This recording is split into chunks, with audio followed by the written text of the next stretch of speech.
안녕하세요. 직업상담학 강의를 맡게 된 최민정입니다. 반갑습니다.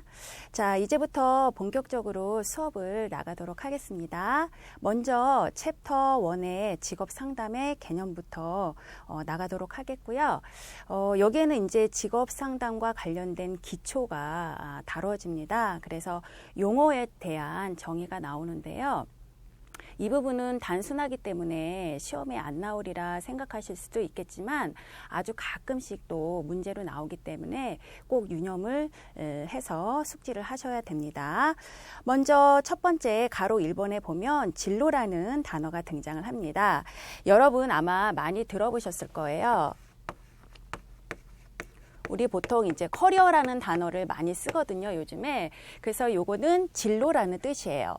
다른 방식으로 표현을 한다면 라이프 또 곧 생애와 동일한 의미를 갖겠습니다.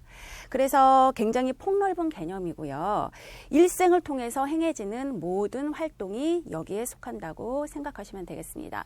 우리가 출생부터 시작해서 죽음에 이르기까지 다양한 변화들을 겪게 되죠. 학교도 진학하게 되고 또 직업도 선택하게 되고 결혼도 하게 되고 가정도 꾸리게 되고요. 그동안에 뭐 몇 번의 직업의 어떤 이동이 있을 수도 있고요. 그리고 은퇴까지 모든 다양한 변화를 겪게 되는데요. 그런 의미를 가지고 우리는 진로, 커리어라고 합니다. 꼭 기억하시고요. 자, 두 번째 직업, 보케이션이라는 단어가 등장을 하는데요. 이 보케이션은요. 좀 더 정확히 말씀을 드리면 천직 또는 신의 소명이라는 뜻입니다. 예전에는 일을 한다는 거에 대해서 신의 축복이라고 생각을 했고 선과 악 중에 선이라고 생각을 했어요. 그래서 나는 이 일을 나의 천직으로 생각해. 신이 주신 나의 사명이야, 소명이야. 이런 말씀 많이 들어보셨을 거예요. 그런 의미라고 생각을 하시면 되겠습니다. 교재에는 직업생활 준비부터 은퇴까지를 말한다고 나왔지만 어찌됐든 여기에는 이런 천직, 신의 소명이 들어가 있다는 거 같이 알아두시고요. 네모 박스에 있는 알아보기에서는 두 번째 직무에 대한 개념, 잡이죠. 이 개념은 알고 가셔야 됩니다. 직업 내의 구체적인 일에다가 밑줄을 치시면 되겠고요. 구체적인 일은 뭐냐면 예를 들어서 어떤 사람이 직업이 의사예요. 그럼 이 사람은 직업은 의사지만 그 안에서 다양한 직무를, 일을 수행을 하게 된다는 거죠. 일단 대표적으로 진료도 볼 거고 그 다음에 처방도 내릴 거고요. 또 때에 따라서는 처치도 할 거예요. 그리고 수술도 하겠죠. 이런 부분들이 의사의 직무다. 이렇게 이해하시면 됩니다. 자, 그리고 세 번째 진로 상담, 커리어 카운셀링이죠.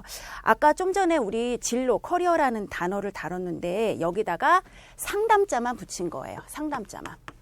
그래서 요거는 제가 전 생애에 어떤 의미를 갖는다고 말씀드렸죠. 출생부터 죽음에 이르기까지 전 생애에 대한 상담을 하는 겁니다. 그래서 교재에 보시면 그 대상이 어린 아이부터 은퇴한 70세 이상의 노인까지 포함한다고 했는데 시험에 70세까지로 단어가 바뀌어서 나온 적이 있었습니다. 이거는 나이 제한이 없는 상담입니다. 그래서 교재에는 70세 이상까지라고 제시는 했지만 죽음에 이르기까지 상담을 하는 게 진로 상담이다. 꼭 기억하시고요. 이제 뒷장으로 가십니다. 여러분들께서 앞으로 하시게 될 직업 상담이라는 단어가 등장을 합니다. 보통 직업 상담이 무슨 일 하는 거예요? 하고 물어보면 취업 알선하는 거예요? 라고 이제 답변을 많이 하시는데 사실은요, 직업 선택하고 또 준비는 어떻게 해야 되고 그리고 직업 생활을 하면서 또 힘든 부분이 없는지 그리고 은퇴 시점에서 또 제공되는 모든 상담을 직업 상담이라고 합니다. 기억하시고요. 그리고 다섯 번째 보면 산업 상담이 나오는데 요거는 좀 대상 자체가 좁습니다. 왜냐하면 산업 상담이기 때문에 재직자 대상으로 하거든요. 현재 일을 하고 있는 사람들을 대상으로 하는 게 산업 상담이다. 일을 하다 보면은요, 개인의 어떤 부적응 문제도 있을 거고 또 다른 행동 변화를 촉구하는 부분도 있을 거예요. 그리고 또 어떤 권태로움에 빠진 분도 있을 거고 그런 분들을 대상으로 상담을 하는 게 산업 상담이다. 그 다음에 6번째는요, 진로 지도인데요. 지도라는 말이 들어가다 보니까 이거는 좀 더 상담이라기보다는 교육적인 의미가 더 많이 포함이 돼 있다고 생각하시면 되겠습니다. 주로 학생들한테 시행을 하고 있는데요. 학생들의 어떤 올바른 인생관이나 성장 발달 잘 이루어질 수 있도록 도와주는 것이다. 이렇게 생각하면 됩니다. 예전에 그 직업상담사가 실시하는 상담 영역과 거리가 먼 것은 무엇인가 하고 나온 적이 있었어요. 그래서 학업상담, 뭐 진로상담, 산업상담, 장애자 직업상담 이렇게 나왔었는데 문항이요. 정답은 학업상담이겠죠. 학업상담은 담임선생님과 하셔야 되는 부분입니다. 조금만 주의를 주시면 기본적으로 다 맞히실 수 있는 문제들입니다. 자, 가로 7번과 8번은 한번 나중에 읽어보시기를 바라고 패스를 하겠습니다. 487페이지에 9번 진로 발달은 또 알고 계셔야 될 것 같아요. 진로 발달은요. 우리가 그 출생을 하고 그리고 죽음에 이르기까지 태어나서는 누워있죠. 그래서 이제 점점 나이를 먹으면서 시간이 지나면서 신체적으로, 정신적으로 우리는 성숙을 해가요. 근데 여기다가 진로에 대한 부분을 접목시킨 게 진로 발달입니다. 더 정확히 얘기를 하면 직업에 대한 부분이겠죠. 그래서 직업이나 진로와 관련된 부분도 출생부터 시작해서 죽음에 이르기까지 계속적으로 발달해 간다. 이런 의미로 알고 계시면 되겠습니다. 자, 그리고요, 두 번째 직업상담의 이해로 가실게요. 먼저 직업상담의 유형이 나오는데 직업에 대해서 상담을 해주는 것도 여러 가지 유형이 있다라는 얘기겠죠. 여기서도 시험에 나온 문제가 있습니다. 동그라미 1번과 2번을 기억을 하셔야 되는데 동그라미 1번은요. 성격에 따라 나누는 거고요. 그리고 동그라미 2번은 영역에 따라서 나누는 거예요. 자, 먼저 성격에 따라서 나누는 것부터 볼게요. 이 상담이 무엇을 다루는 상담이냐? 그런 내용이겠죠. 그래서 첫 번째로 진학상담, 그리고 두 번째는 취업상담, 그리고 직업 적응에 대한 상담. 이렇게 세 가지로 나눠집니다. 자, 두 번째는요, 영역인데요. 요거는 다르게 얘기하면 이제 범위를 얘기하죠. 상담에서 다루고 있는 범위가 무엇이냐라는 건데, 교재에 보면 진로상담, 직업상담, 산업상담으로 나와 있는데요. 좀 더 쉽게 말씀드리면 가장 크게 대상 자체가 넓고 굉장히 광범위한 거는 커리어입니다. 우리 배웠죠? 기억나시나요? 진로고요. 그 다음으로 범위가 조금 좁은 거는 직업에 대한 상담이에요. 진로 안에 직업이라는 부분이 포함이 돼 있는 거죠. 그리고 마지막으로는 산업상담이에요. 요거는 대상 자체가 굉장히 제가 좁다 그랬어요. 산업 현장에 있으신 분들. 그래서 재직자만 대상으로 상담을 하기 때문에 범위가 가장 적다라고 생각하시면 됩니다. 꼭 알아두세요. 이 문제는 나왔었습니다. 자, 그리고 동그라미 세 번째 보시면 3번 보면 이제 상담의 유형이 나옵니다. 그래서 기억부터 리을까지 나오는데요. 자세히 보면 잘 알 수 있는 내용이에요. 기억 보면 구인구직 상담이라고 있어요. 이거는 뭐냐면 쉽게 얘기하면 취업 알선을 얘기합니다. 취업 알선. 그래서 일정한 구직처가 구인처가 있고 또 그 직업을 원하시는 구직자가 있다면 그 둘을 연결을 시켜주는 것이 구인구직 상담이죠. 두 번째는 직업 적응 상담입니다. 요게 시험에 한번 나온 적이 있었어요. 자, 적응자가 들어가죠. 직업 적응. 적응은 하려면은 회사에 일단 들어가야 적응을 할 수 있겠죠. 그러다 보니까 이 상담은 신규 입직자, 이제 막 신입사원에 해당되겠죠. 그리고 직업인, 현재 일을 하고 있는 직업인을 대상으로 조직에 대한 어떤 문화에 적응을 잘 하고 또 직장 내 인간관계에 잘 맺어갈 수 있도록 그리고 직업에 대한 예절 그리고 의식, 직업관 등 이런 모든 부분들을 상담하는 것이 직업 적응 상담입니다. 디귿 직업 전환 상담은요. 말 그대로 직업을 가지고 있다가 그만두고 다른 직업으로 전환을 하는 상담입니다. 아니면 현재 하고 있는 일을 그만두고 다시 쉬었다가 또 재취업을 하는 그런 상담이겠죠. 자, 리을은요, 경력 개발인데요. 직업인을 대상으로 한다라는 거 기억하세요. 요즘 직장인 분들은요, 일을 하고 직장에 있으면서도 계속적인 자기 개발을 합니다. 그래서, 자기 개발을 통해서 계속적으로 자신의 어떤 경력을 보다 폭넓게 넓혀가는 거를 경력 개발이라고 한다. 예, 읽어보세요. 크게 어려운 내용 없습니다. 자, 그리고 뒷장으로 가실게요. 488페이지가 되겠고, 이번에는 이제 목적이 있겠죠. 상담을 하는 목적, 그리고 목표도 있겠죠. 그래서 목적과 목표를 알아보실 텐데, 요 두 가지는 시험에 아주 단골 문제입니다. 그래서 꼭 알아두시고요.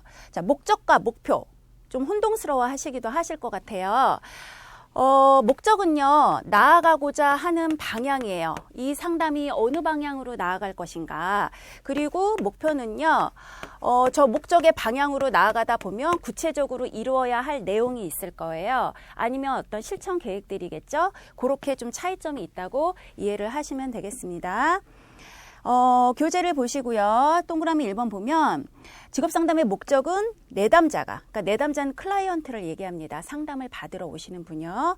자, 이분들이 이미 결정을 했는데도 불구하고 확신이 약간 부족하거나 누군가에게 확인을 받고 싶다라면 상담에 찾아와서 자신이 잘한 선택인지 재확인을 하거나 아니면 계획을 좀 설정해 보는 그런 시간들을 가지시길 원할 수가 있어요. 그런 부분들이 있고, 자, 그다음에 두 번째는 직업에 대한 목표를 명백히 해주는 거다. 어떤 분들은 목표가 없는 분들도 계세요. 그리고 일은 하고 싶은데 무슨 일을 해야 될지 전혀 감을 못 잡고 계시는 분들도 있어서 그런 부분들을 명백히 해주고, 동그라미 3번은 자아와 직업 세계에 대한 이해와 새로운 사실을 발견하도록 돕는다. 그러니까 자기 자신을 잘 모르시는 분들도 계시거든요. 그런 분들도 직업 선택에 어려움을 겪고 계시기 때문에 나에 대한 새로운 발견들을 할 수 있도록 도와주고, 동그라미 4번에 보면 진로 의사 결정 능력을 길러주는 것이다. 굉장히 중요한 내용인데요. 직업상담의 꽃은요, 의사 결정입니다. 이게 굉장히 중요해요. 쉽게 얘기하면 어떤 사람이 능력이 굉장히 많아요. 역량도 많고 스펙도 뛰어나고 그리고 학점도 좋고요. 다양하게 가진 부분이 많은데 결정적으로 선택 하나를 잘 못하게 되면 자신에게 적합한 직업을 선택할 수가 없다고 보기 때문에 그건 바꿔 말해서 선택은 의사결정이겠죠. 그래서 이 부분은 직업상담에서 핵심이다. 같이 알아두세요. 그리고 5번 보시면 능동적인 태도. 직업을 갖기 위해서 자발적으로 적극적으로 움직일 수 있도록 그런 태도를 길러주는 것이 직업상담의 목적입니다. 제가 두 문자로 좀 암기하기 쉽게 알려드릴 거예요. 말씀드리는 데다가 동그라미 치시면 되겠습니다. 동그라미 1번에 자, 잠깐 칠판 좀 지우고 할게요. 동그라미 1번에 임의에서 2에다가 동그라미 치시고요. 그 다음에 두 번째 동그라미에서는 목표를 명백히 해주는 과정이다 해서 명에다가 동그라미 치세요. 그리고 세 번째 자아와에서 자의 동그라미. 4번에서는 진로 의사 결정에서 진로의 동그라미 치세요. 그리고 5번째는 능동적인 태도에서 태도에 동그라미 치시면 됩니다. 그럼 그거를 동그라미 친 것만 읽어보시면 이명자 진로 태도 이렇게 두 문자가 성립이 됩니다. 좀 이해하시기 어려우신 분은 이렇게 특정 키워드로 해서 암기하시면 조금 수월하시리라 생각이 듭니다. 자, 이번에는 네모 박스 안에 알아보기 보실게요. 목표입니다. 이번에는 첫 번째는 행동 변화의 촉진. 자, 어떤 분들은요, 성인임에도 불구하고 직업을 갖기 위해서 움직인다라는 거에 굉장히 또 어려워하시는 분들이 계세요. 일종의 어떤 무기력증이나 우울증에 빠져 있으신 분은 직업 선택이나 그러니까 뭔가 이렇게 내가 자발적으로 뭐 자격증 취득이라도 하던가 학원을 다니던가 이런 부분도 어려워하시거든요. 그런 변화를 좀 촉진시켜 주는 거고요. 두 번째는 정신 건강입니다. 실제 상담을 오시는 분들이 물론 어떤 건강한 일반인도 계시지만 심적인 부적응 상태에 계시는 분도 있으세요. 불안장애를 겪고 있거나 공황장애가 있으신 분들도 있고 해서 그런 분들이 보다 그 어떤 정신적으로 건강해지면서 직업을 가져갈 수 있도록 도와주는 거고요. 세 번째는 문제 해결이에요. 자, 내담자가 상담자한테 상담을 받으러 올 때는 이유가 있어서 올 거예요. 이분들은 문제를 가지고 옵니다. 문제를 궁극적으로 상담을 통해서 해결을 하고 싶어 해요. 그러면 우리는 그 해결을 위해서는 반드시 문제 확인을 해야 되겠죠. 무슨 문제를 가지고 있는 것인가? 이 사람이 자신에 대한 흥미를 잘 모르고 있는 건가? 적성을 잘 모르는 건가? 아니면 직업에 대한 가치관을 잘 모르는 건가? 어떤 게 과연 문제인지를 확인을 해서 해결을 해줘야 되겠죠. 그래서 문제 해결이 있고요. 네 번째 보면 개인적 효율성의 증진이에요. 이거는 상담을 통해서 보다 나은 나를 발전시키기 위해서라고 할 수 있고요. 다섯 번째 또 나옵니다. 의사결정 능력의 함야. 아까도 나왔는데요. 그만큼 중요성이 있기 때문에 또 나왔겠죠. 보통 상담을 하시러 오면 상담사한테 의존하시는 분들이 많으세요. 내가 무슨 일을 해야 될지 선택을 좀 해주세요. 의존적인 거죠. 그렇지만 그런 의존을 배제하고 스스로가 결정을 할 수 있게끔 꼭 도와주셔야 됩니다.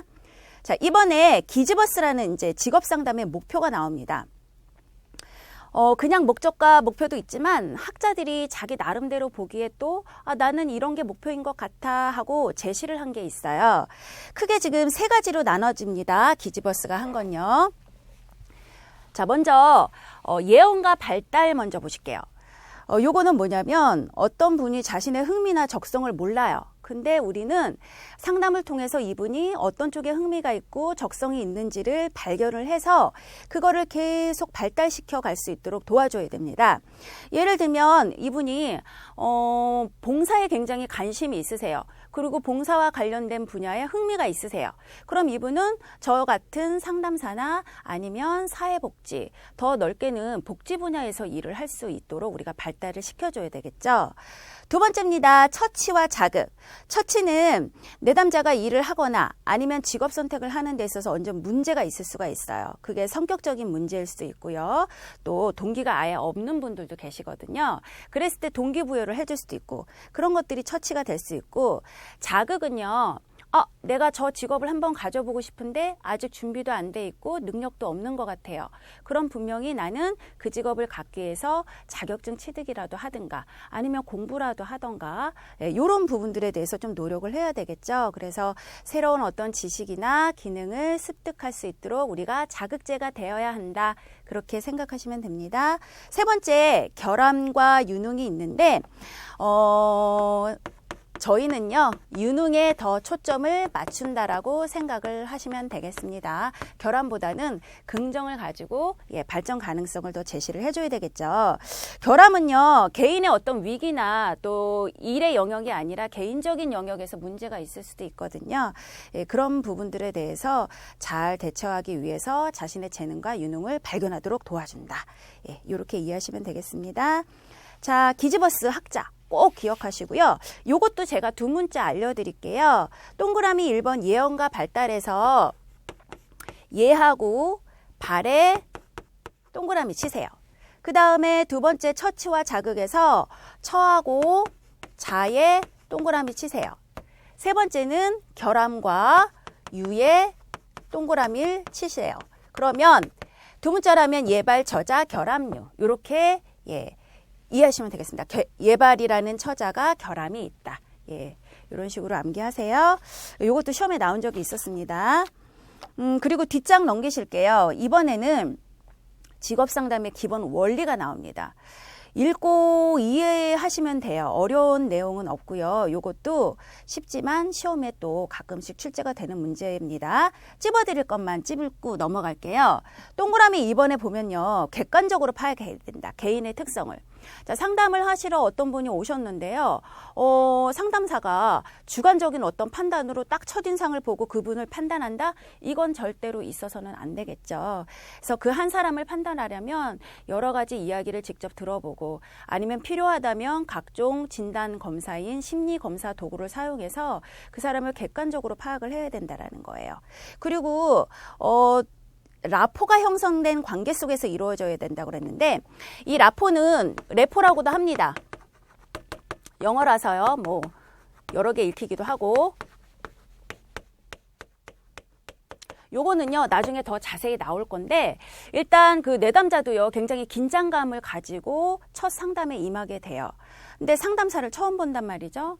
그러면은 나슬거리거나 내성적인 분들은 처음 보는 사람한테 아무리 상담사라 하더라도 이런저런 이야기를 하기 힘들어하고 안 할 수도 있어요. 그랬을 때 그런 긴장감을 풀고 마음의 문을 열 수 있도록 신뢰로운 관계라든가 아니면 친밀감을 조성해 주는 게 레포라고 생각하시면 되겠습니다. 자, 3번에 보면 진로결정 의사 또 나오죠. 그리고 나머지는 읽어보시면 되겠습니다. 크게 어려운 내용 없습니다. 이번에는 3번에 직업상담의 과정으로 갈게요. 여기서는 시험이 순서를 물어보는 문제가 많이 출제가 됩니다. 그러니까 순서를 막 섞어놓고 어떤 게 제대로 순서를 지금 됐는지 순서가 된 건지 골라보시오. 예, 이런 문제가 많이 나와요. 그래서 꼭 알아두셔야 되는 문제고요. 먼저 가로 1번 보면 일반적인 5단계 원이 나옵니다. 2는 뒷장에 있고요. 원부터 보면은 1단계부터 지금 5단계까지 나오는데 1단계가 가장 먼저 하는 게 관계 형성이에요. 제가 조금 전에 레포 형성해야 된다고 말씀드렸죠. 그게 이 부분입니다. 어떤 상담이든지 내담자가 오면 관계부터 잘 맺어갈 수 있도록 친밀한 분위기를 조성해 주시고 신뢰 있는 관계 형성해야 된다. 그래서요. 직업상담의 과정에서는 항상 관계라는 이야기가 가장 1단계로 거의 첫 번째로 등장을 한다라는 거. 꼭 기억하시고요. 두 번째입니다. 진단 및 측정이 있어요. 저희가 이제 직업에 대한 심리검사 도구를 여러 가지 이용하기도 합니다. 그래서 상황에 따라서 항상 사용해야 되는 건 아니지만 그 내담자에게 좀 필요하다 싶으면 심리검사를 이용할 수가 있다라는 거죠. 그래서 흥미나 가치, 적성, 가치관 이런 것들 파악하게 도와주고요. 표준화된 심리검사는 표준화됐다라는 거는 어느 누가 실시해도 실시 방법이나 채점이나 해석이 동일하게 나올 수밖에 없는 그런 검사를 이야기합니다. 여러분들 아마 보신 경험 있으실 텐데 국가기술 자격증 시험을 보는 그 상황을 생각하시면 될 것 같아요. 자, 세 번째입니다. 이번엔 목표 설정. 이제 관계도 잘 성립을 했고 그 다음에 검사도 했어요. 그럼 이 사람이 흥미가 이러니까 저런 쪽으로 좀 직업을 가져보면 좋겠다 하는 목표를 잡아야 되겠죠. 목표가 한 이제 거의 초기나 중기쯤에 나옵니다. 어찌됐든 여기서는 3단계라는 거. 그리고 4단계는요. 개입 또는 중재예요. 목표 설정을 했어요. 그런데 여기서는 이제 내담자가 보니까 정보를 많이 아는 게 없어요. 정보가 없어요. 그러면 직업 상담사가 그 내담자에게 도움이 될 수 있을 만한 직업 정보를 좀 제공을 한다든가 아니면 이분이 좀 기술이 부족해요. 그 직업을 갖기에 그러면은 자격증 취득을 할 수 있도록 어떤 훈련 기간이나 이런 부분을 알아볼 수 있도록 같이 도움을 주는 거. 그러니까 이런 게 개입입니다. 그리고 평가는요, 마지막 여러 가지 이제 과정들을 통해서 얼마나 지금 효과적으로 내담자가 잘 실천을 해 가고 있는지, 어디까지 도달을 했는지 평가를 하는 것이 말 그대로 평가입니다. 꼭 기억하시고 제가 여기도요, 두 문자로 알려드릴게요. 두 문자로 알려드리면 아마 이렇게 생각하시기가 떠올리시기가 편하실 거예요. 자, 1단계에서 관의 동그라미 치시고요. 2단계에서는 진의 동그라미 치세요. 3단계에서는 목표 설정에서 목의 동그라미 치시고 4단계에서는 개입에서 개의 동그라미. 다 앞글자의 동그라미 치시면 돼요. 평가에서는 평. 그러면 여기서 두 문자 과정은 관진목개평. 네, 순서대로 당연히 암기하셔야 되겠죠. 뒷장으로 갑니다. 요번에는 같은 과정인데 좀 다르게 나눠놓은 거예요. 요것도 알아두셔야 돼요. 근데 공통적인 특징이 조금 있어요. 일단 관계가 1단계에 들어갔다라는 거죠. 그리고 문제의 평가는요. 처음에 왔으니까 이분이 무슨 문제 때문에 오셨을까? 당연히 평가를 해야 되겠죠. 문제 때문에요. 그래서 문제의 평가는 초기에 들어간 거 기억하시고 두 번째는요. 목표 설정. 아까도 목표가 3단계에 나왔거든요. 그래서 거의 목표는 초기나 중기쯤에 이루어진다라는 거. 그래서 목표 설정하고 그다음에 개입을 하는데 문제 해결을 위해서 기술을 파악해야 되고 의사결정 촉진시키기도 하고요. 때로는 과제물을 부여하기도 해요. 다음 상담 회기까지 요거 좀 해오세요 하고 과제물을 부여하기도 합니다. 자, 4단계는요. 훈습인데요. 훈습은 연습이라고 생각하시면 됩니다. 한번 해보는 거예요. 실천을 해보는 거죠. 실제로. 그래서 상담 과정에서 뭘 하기로 했다 하면 잘 실천을 가고 있는지를 재확인하고 또 재점검을 하고 상담사와 같이 하겠죠. 자, 5단계는 이제 종결하는 시점이에요. 그래서 이때는 목표에 얼마나 도달했는지 확인을 하는 것이 필요하고 그리고 추수지도는 상담이 종결이 됐다 하더라도 나중에 다시 한번 내담자가 원하면 다시 만나서 그러니까 일종의 AS라고 생각을 하시면 될 것 같아요. 자, 이렇게 해서 꼭 암기를 하시고요.